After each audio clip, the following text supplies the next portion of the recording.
محمد نبينا بنور هدينا من مكة حبيبي نور سطاع المدينة من صلى صلاته وتحلى بصفاته يا بخت اللفت لو ماشي يشفع له في مماته محمد نبينا.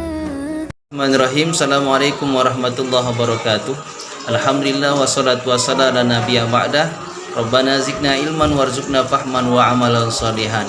Alhamdulillah pada waktu detik ini kita masih diberi nikmat kesehatan dan nikmat kemauan sehingga kita bisa hadir di tempat yang mulia ini.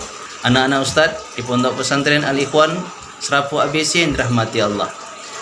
Nah, perjumpaan kita kali ini, pembahasan kita ialah bab jual beli. Sebelum kita masuk dalam pembahasan bab jual beli ini, kita harus menguasai yang pertama adalah tujuan pembelajaran. Apa tujuan yang pertama? Tujuan pertama ialah melalui kegiatan mengamati gambar dan tanya jawab, siswa dapat menyebutkan pengertian jual beli dengan bahasa sendiri. Yang kedua, melalui kegiatan membaca dan tanya jawab, siswa mampu menganalisis dalil jual beli. Yang ketiga ialah melalui kegiatan membaca teks profil, maka siswa dapat menguasai menguraikan syarat dan rukun jual beli.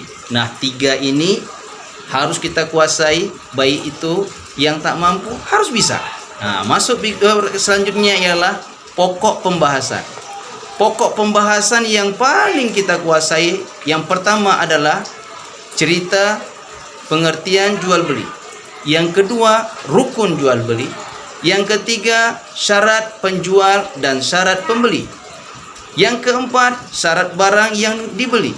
Yang kelima ialah jual beli yang terlarang. Jual beli terlarang tidak sah. Yang keenam.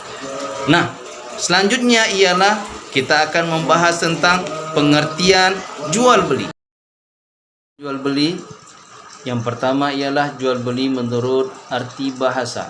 Al-mutlaqu al-mubadalatu au a'ta'i syai'in fi muqabalati syai'in akhar. Pertukaran secara mutlak atau memberikan sesuatu sebagai ganti sesuatu yang lain. Yang kedua adalah jual beli menurut istilah syara. Al-mubadalatu mal bil mali ala sabili tamliki antaradi. Pertukaran harta dengan harta yang menimbulkan kepemilikan atas dasar realisi, rela dan sama-sama rela. Dalil jual beli, Allah Subhanahu wa taala berfirman dalam surah Al-Baqarah ayat 275. Wa ahlallahu bai'a wa harrama riba. Allah Subhanahu wa taala telah menghalalkan jual beli dan mengharamkan riba. Ada tiga. Yang pertama pelaku penjual. Yang kedua pembeli. Nah, selanjutnya adalah barang. Ini yang kedua adalah barang. Rukun yang kedua barang. Barang itu suci, bermanfaat, dimiliki, bisa diserahkan dan terukur. Yang ketiga rukunnya ialah akad. Suatu perkataan antara ijab dan kabul dengan cara yang dibenarkan syara yang menetapkan adanya akibat-akibat hukum pada objeknya. Yang diperjualbelikan, yang pertama barang itu suci, artinya bukan barang najis. Yang kedua, barang itu bermanfaat. Yang ketiga, barang itu milik sendiri atau milik orang lain mewakilinya untuk menjualnya. Yang keempat, barang itu dapat diserah terimakan kepemilikan. Yang kelima, barang itu dapat diketahui jenis, ukuran, sifat, dan kadarnya. Penjual dan pembeli. Yang pertama, berakal sehat. Orang yang tidak sehat pikirannya atau idiot, bodoh, maka akad jual belinya tidak sah. Yang kedua, atas kemauan sendiri, artinya jual beli yang tidak ada unsur paksaan.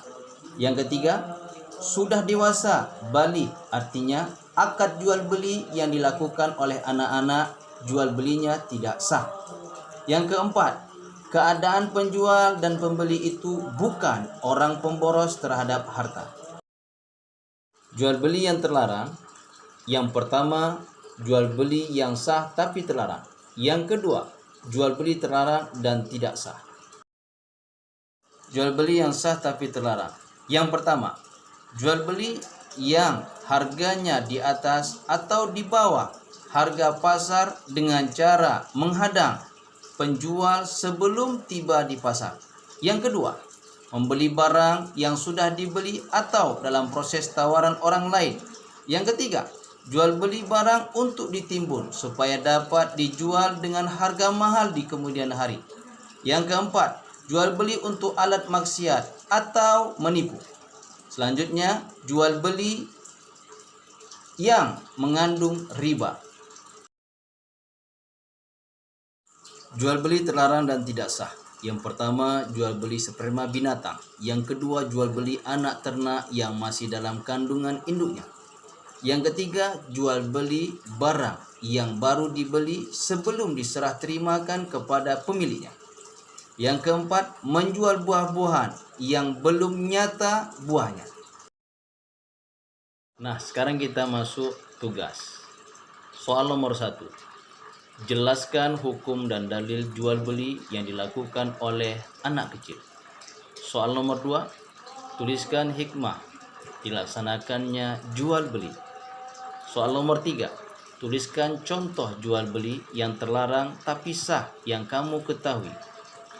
Soal nomor 4. Apa pendapatmu tentang orang yang jual beli, jualan tapi barangnya adalah barang curian? Soal nomor 5. Apakah pelaksanaan suntik sperma untuk hewan boleh?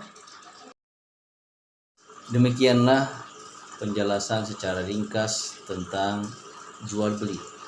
Insya Allah di lain waktu kita akan berjumpa dalam pembahasan atau yang berbeda dengan tema yang berbeda juga. Insya Allah kita dalam keadaan sehat walafiat. Amin amin ya rabbal alamin. Marilah kita tutup dengan membaca Subhanakallahumma wa bihamdika asyhadu an la ilaha illa anta astaghfiruka wa atubu ilaik. Assalamualaikum warahmatullahi wabarakatuh.